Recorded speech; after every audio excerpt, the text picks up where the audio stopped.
또 그분께서 모세에게 이르시되 너는 아론과 나답과 아비후와 이스라엘의 장로 70명과 함께 주에게로 올라와 멀리서 경배하라. 모세 혼자만 주에게 가까이 나오고 그들은 가까이 나오지 말며 백성은 그와 함께 올라오지 말지니라 하시니라. 모세가 와서 주의 모든 말씀과 판단의 모든 법도를 백성에게 고하매 온 백성이 한 목소리로 응답하여 이르되 주께서 하신 모든 말씀을 우리가 행하리이다 하더라.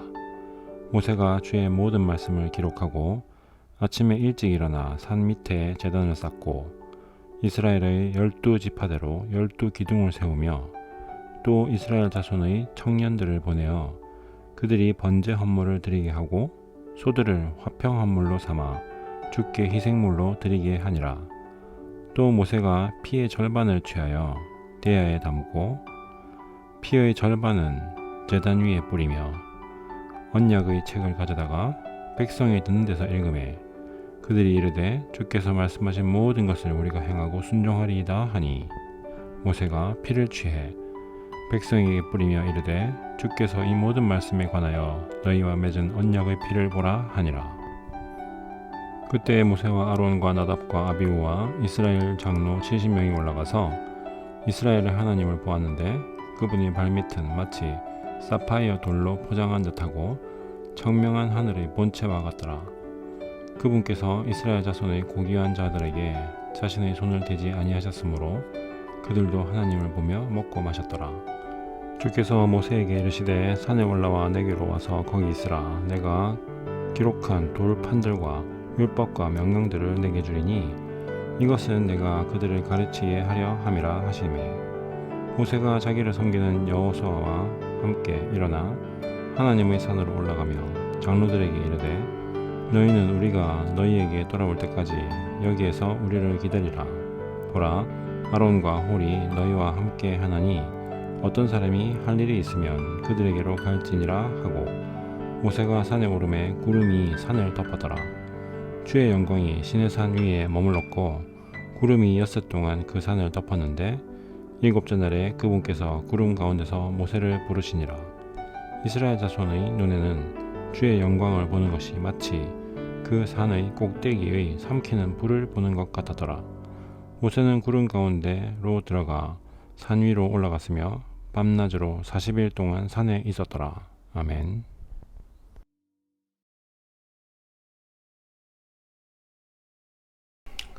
하나님의 실체에 관련된 이야기 한번 생각해 볼까요? 이스라엘 백성들이 이제 시내산 앞에서 불과 구름과 연기의 모습으로 나타나신 하나님 앞에서요. 자, 이제 너희들 내 말 들을래? 나의 명령을 듣고 행할 거냐? 라고 얘기할 때 네네네 이렇게 얘기하면서 뭐 두려움 반, 또 경외심 반 이렇게 해서요. 하나님 앞에서 약속을 하죠. 피의 언약을 합니다. 근데 하나님에 대한 오해가 사실 이런 장면에서요 생기기 쉽습니다. 하나님에 대한 가장 흔한 오해는요, 하나님이 어떠한 물리화학적인 힘과 능력인가? 라는 겁니다. 어떤 기적이 일어나고요, 법칙이 자연 법칙으로 설명되지 않는 그런 기적이 일어나면 하나님이 역사하시는구나 라고 생각하면서요 하나님을 만났다 이렇게 얘기하고 그런 경우 흔하죠. 그럼 하나님을 아무 일이 없으면 하나님을 안 만난 거고 뭔가 일이 있으면 하나님을 만난 거 이렇게 생각하기가 아주 쉽다는 것이죠.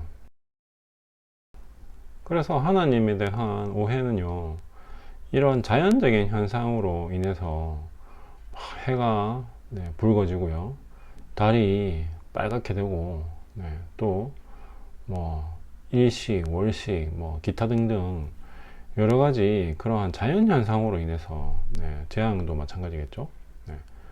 그러한 것으로 인해서요, 하늘이 노하셨다, 하나님이 나타나셔서 징계하신다, 이런 얘기 종종 요즘도 듣게 되는 이야기죠.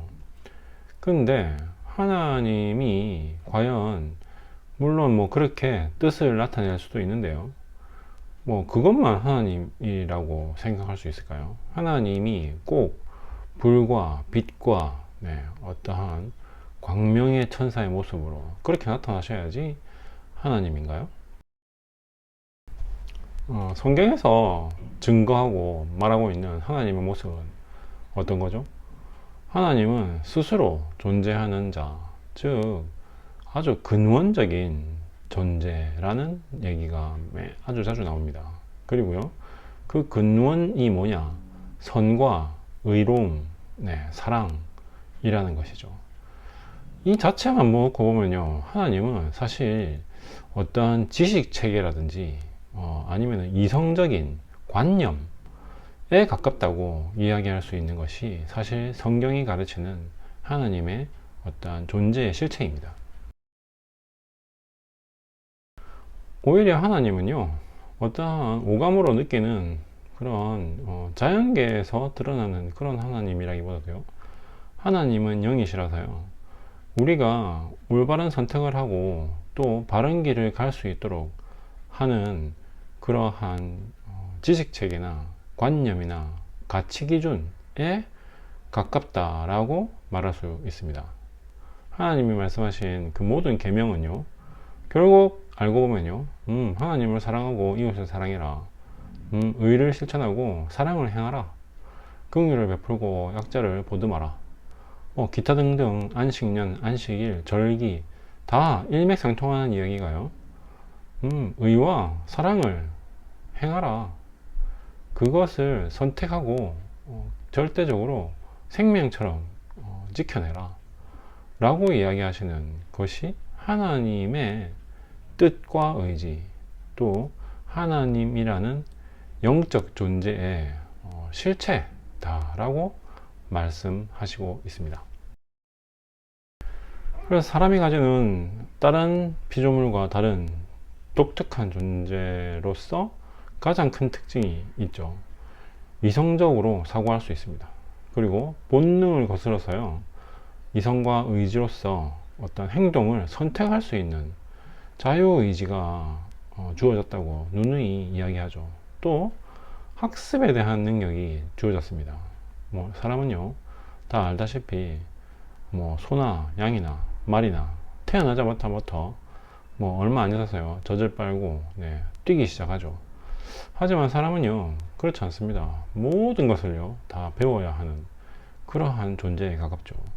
그러면은 내가 어떠한 지식체계, 가치관, 세계관을 배우고 익히느냐에 따라서요, 내 영적인 질서, 소위 말해서 보이지 않는 내 영혼이 어떠한 상태가 된다라는 것을요, 성경에서는 이야기합니다.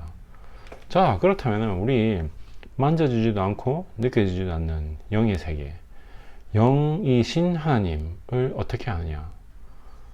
우리 다 알다시피 믿음으로써, 이 믿음이 뭔가요?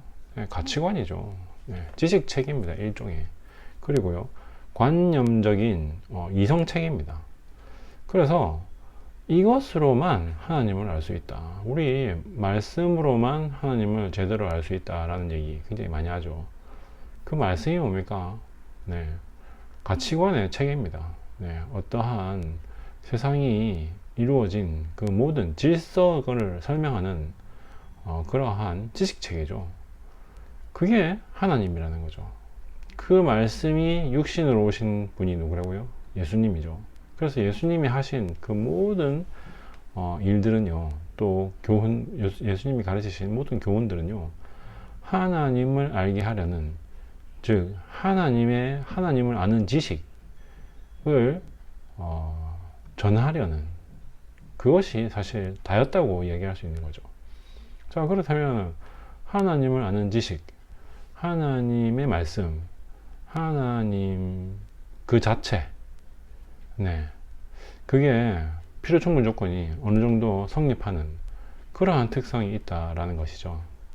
하나님은요, 우리가 이스라엘 백성이 지금 시내산에서 만나고 있듯이 우리가 흔히 기적과 이적, 재앙과 재난 이런 걸 통해서 경험하는 그러한 아주 진짜 지극히 일부분에 불과한 그런 하나님의 모습을요, 전체라고, 전부라고 생각하고 착각하는 경우가 너무 많다는 것이죠.